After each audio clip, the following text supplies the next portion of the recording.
हाय बच्चास, welcome back to Rasayanam institute. चलिए आज हम देखते हैं types of chromosome.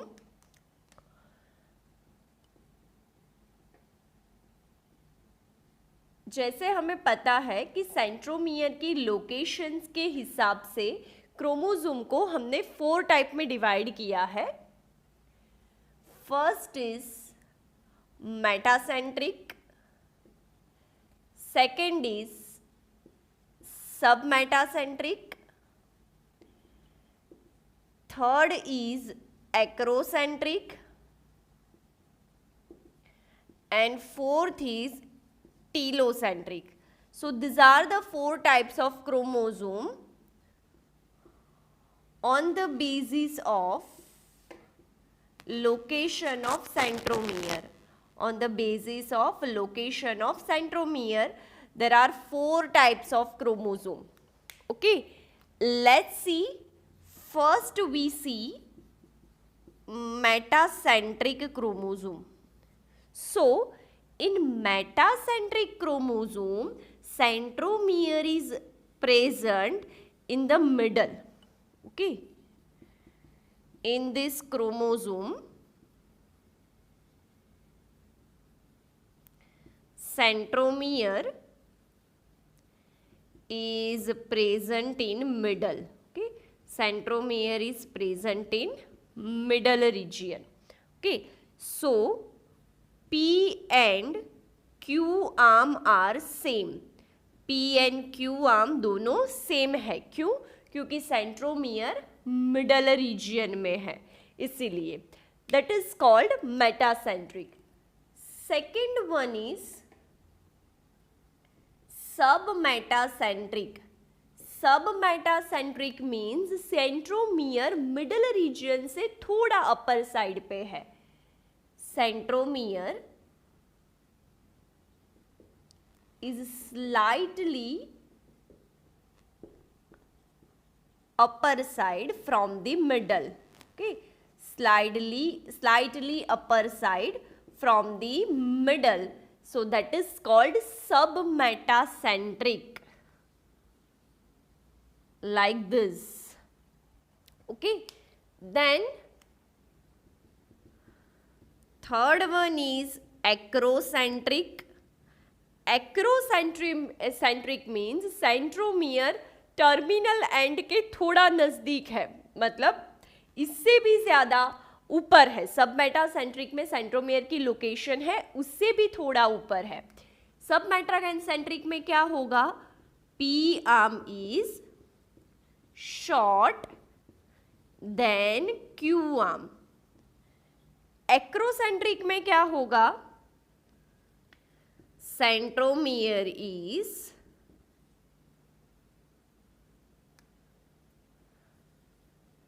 more upper side from the center. Okay, so P arm is more shorter than Q arm. Okay, P arm is more shorter than Q arm. Okay,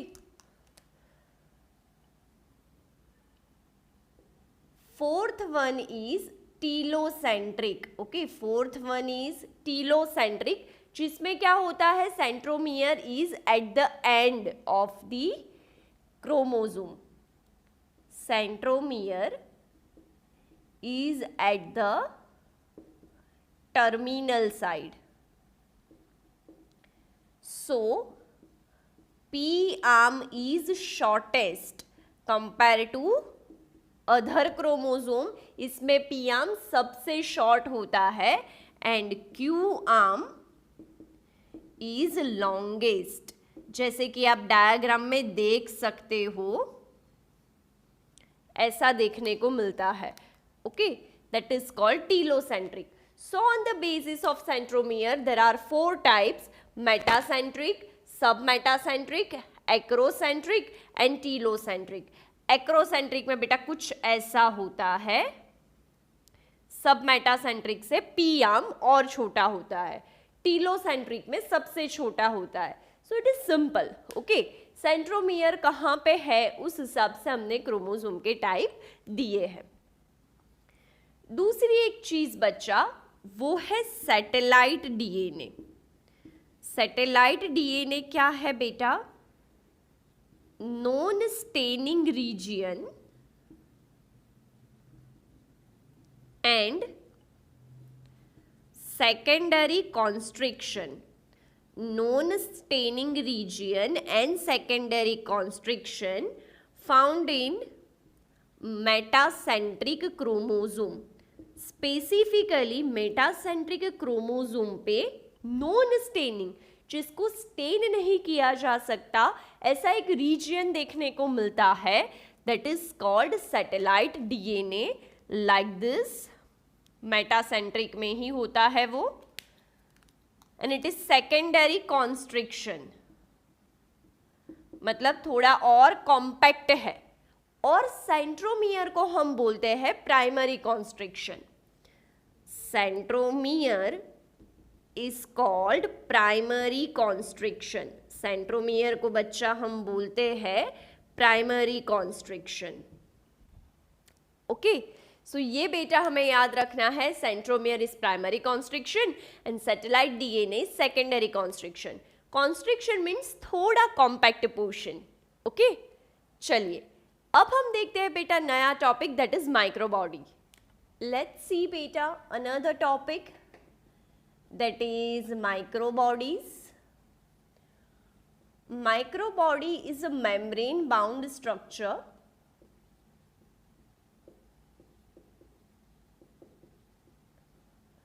which has enzyme and present in plant and animal cell. Okay, microbodies एक membrane bound structure है जो कि present है बेटा, it is present in plant and animal cell, जिसको हम बोलते हैं माइक्रोबॉडीज। ओके, अलग अलग माइक्रोबॉडीज का एग्जाम्पल बेटा हम देखते हैं। First is spherosome. Okay, spherosome क्या है बेटा?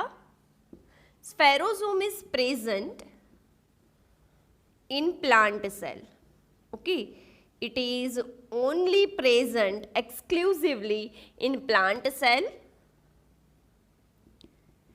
It has enzyme for lipid synthesis. इसके पास बेटा लिपिड सिंथेसिस कर सके ऐसे एंजाइम है, सो लिपिड बनाएगा वो, and it is originated from ER। Okay, endoplasmic reticulum में से बनता है बेटा। It is originated from ER, endoplasmic reticulum. Okay, it has hydrolytic enzyme, so it is called lysosome of plant cell. Hydrolytic enzyme है, that's why it is called lysosome of plant cell. जैसे lysosome में hydrolytic enzyme है, इसी तरह spherosome के पास hydrolytic enzyme है, and it is present in oil seeds like castor. Okay, obvious है लिपिड बनाता है बेटा, तो ऑयल सीड में ज्यादा प्रेजेंट होगा। So remember this, spherosome is present only in plant cell. Another microbody is peroxisome, present in plant and animal cell. It is present in both plant as well as in animal cell. It has enzyme for peroxide synthesis and degradation. Okay, it has enzyme for peroxide synthesis and degradation. Peroxide बना सकता है और degrade भी कर सकता है, and it is present in liver and kidney. ज्यादातर बेटा वो लीवर और किडनी में देखने को मिलता है. Okay. Third one is glyoxysome, present only in plant cell.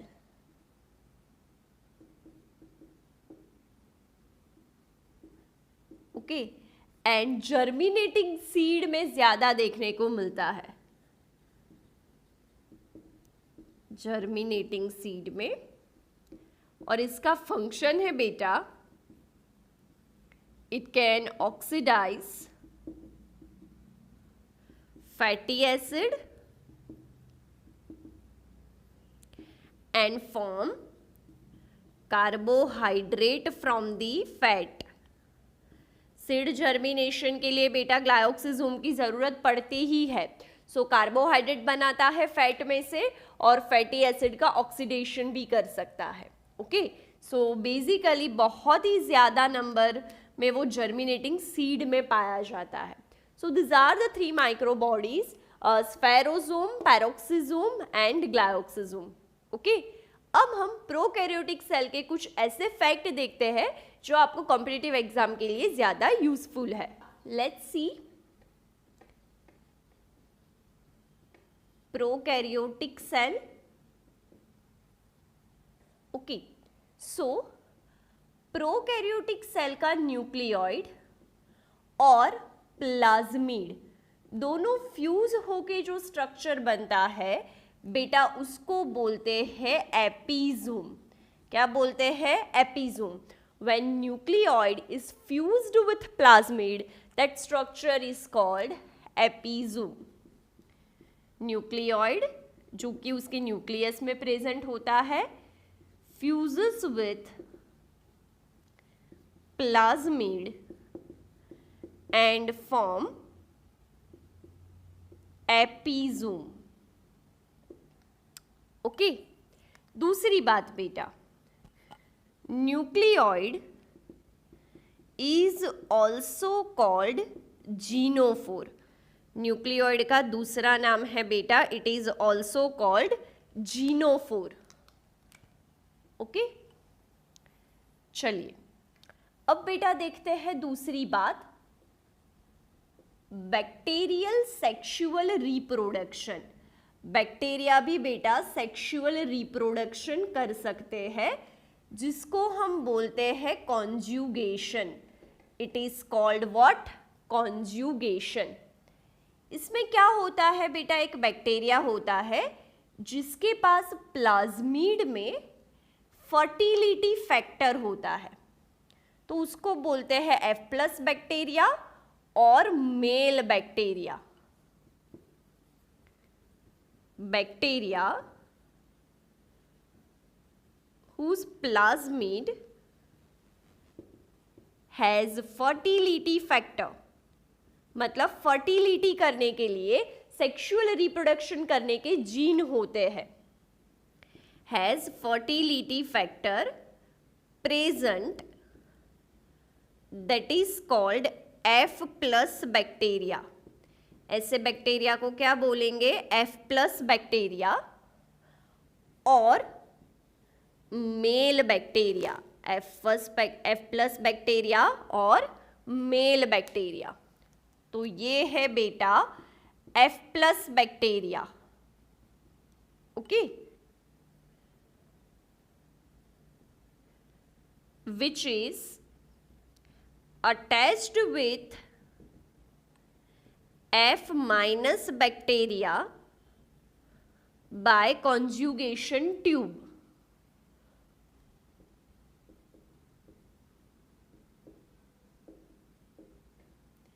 And transfer genetic material